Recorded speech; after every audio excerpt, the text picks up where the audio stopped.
Oke, perkenalkan nama saya Muhammad Halil Zakin Fahani dari angkatan 23. Kali ini saya akan membahas solusi dari dua soal yang diberikan dalam atau untuk pendaftaran dari asisten laboratorium dari Praktikum Alto 1. Oke, di sini sudah ada screenshotan dari soalnya, ini soal satu dan ini soal 2. Kita mulai dari soal satu. Eh, di sini pertama kita punya kelas yang bernama tes, tapi bukan di situ fokus kita. Terus di sini ada fungsi atau main function di mana program akan dijalankan. Ada main function ditandai dengan kata-kata dengan nama main. Terus di sini juga ada fungsi yang kedua, ini fungsi yang kita buat sendiri. Oke, jadi yang pertama eh, kita bisa lihat di sini ada variabel bernama number. Dia punya tipe data integer. Lalu kita assign dengan nilai 0. Yang kedua ada variabel bernama numbers. Dia bertipe array, di sini array yang berisi di mana data-datanya tuh integer, akan diisi integer. Nah, ini eh, besarnya itu adalah 2. Lalu em, oke, di sini kita memanggil fungsi nih, m. M itu berarti dia memanggil fungsi. Oke, karena memanggil fungsi kita harus set dia fungsinya ngapain. Jadi kita ke sini sekarang kan. Oke. Ini ada fungsi m. Kita punya fungsi bernama m. Dia mengambil x sebagai bertipe data integer, kemudian mengambil y yang merupakan array yang bertipe integer, isinya integer. Lalu fungsi m ini itu bertipe void, yang artinya dia tidak akan mengembalikan apapun, tidak punya return. Lalu kita eh, buat variabel atau si x ini ntar di-assign nilai baru yaitu 3, kemudian si y ini di indeks 1, jadi kan eh, di array itu ada indeks 0, indeks 1, ini indeks ya, bukan isi array. Oke. Jadi di indeks satunya itu diisi 3. Jadi di sini nanti diisi 3. Atau ini gini deh. X 0, X 1. Nah, indeks satu ini nanti diisi 3. Nah, kemudian dipanggil, kemudian di print ya.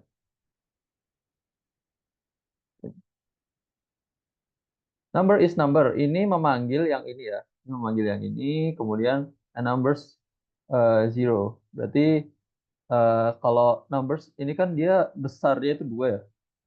Berarti itu dia kayak eh,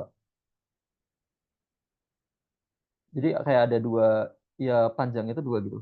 Nah, sini. Ini seingat saya sih eh 0 ya. Dia 0 nilai defaultnya. Jadi kita punya ini. Itu ini. Ini terus. Nah, eh, terus yang dipertanyakan adalah apa luaran output,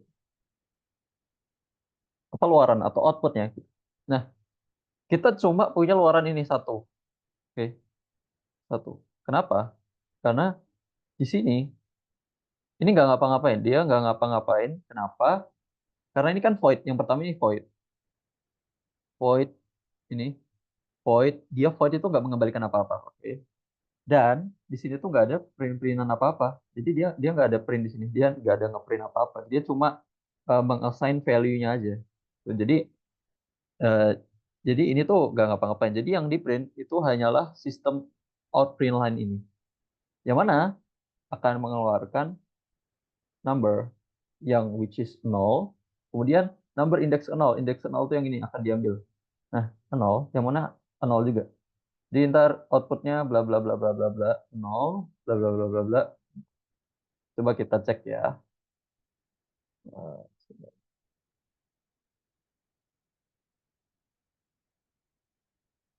Oke, di sini soal satu ya, kan sama persis. Soal satu, sama persis. Kita coba sekarang. Coba. Kita running programnya.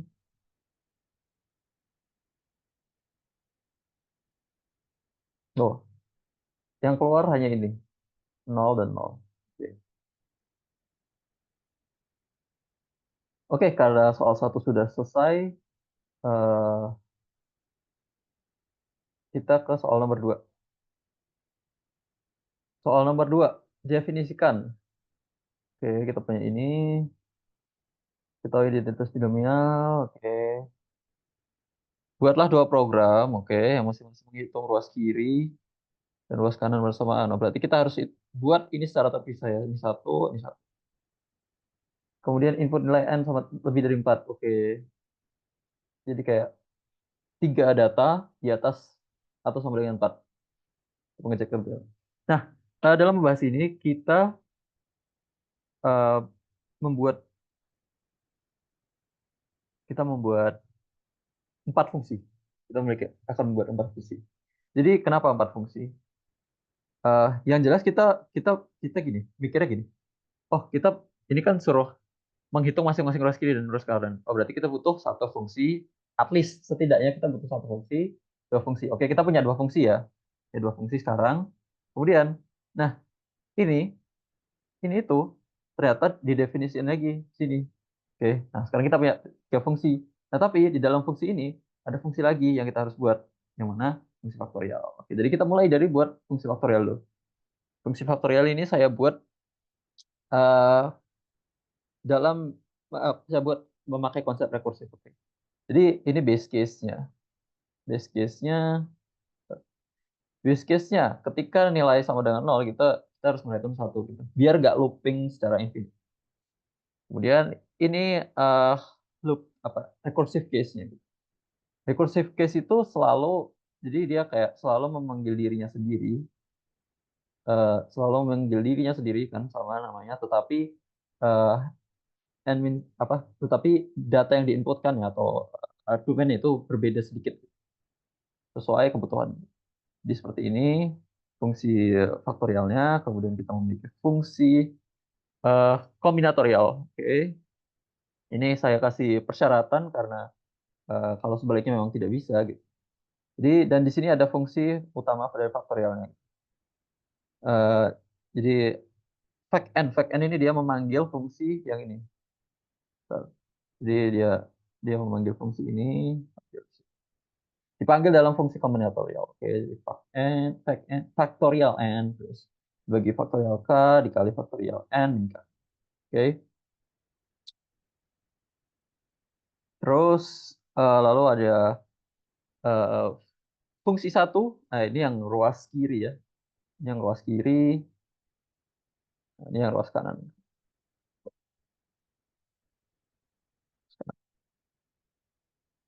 Oke, jadi karena kenapa? Oke, kita bisa lihat gini. Ini ada summation. Ada summation. Jadi summation dalam konsep matematika jika diubah ke coding itu akan menjadi looping. Oke. Kita bisa lihat ini k sama dengan nol. Berarti dimulai dari sama dengan nol. Oke. K sama dengan nol. Lalu eh, n. Berarti dia sampai ke n. Ujungnya n. Oh ini sampai ke n. Lalu biasa summation itu eh, incrementnya itu satu, hanya satu. Nah, apa yang di looping? Nah, ini isinya yang di looping. Oke, berarti isinya ya ini, ya kombinatorial tapi dipangkatin dua.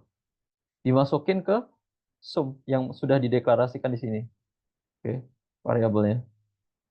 Sudah saya inisiasi variabel sum ini untuk menampung summation. Kemudian Waterton sum, terus yang fungsi kedua ini lebih simple, lebih terlihat mudah. Oke. Fungsi kedua ini karena variabelnya cuma n ya, berarti inputnya ya hanya satu. Oke.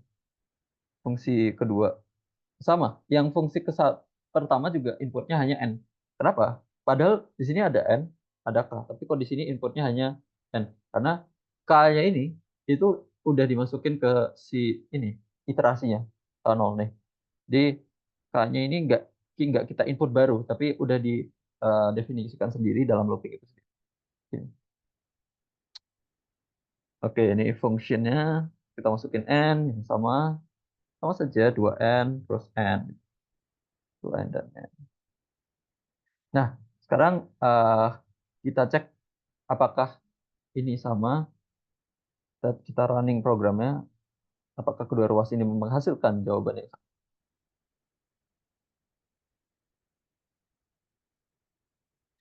Oke, sekarang kita ke ya, ya program kedua, soal kedua. Di sini saya ceknya dengan n sama dengan 4, kemudian n sama dengan 5, lalu ada n sama dengan 6. Oke. Nah, kita running saja.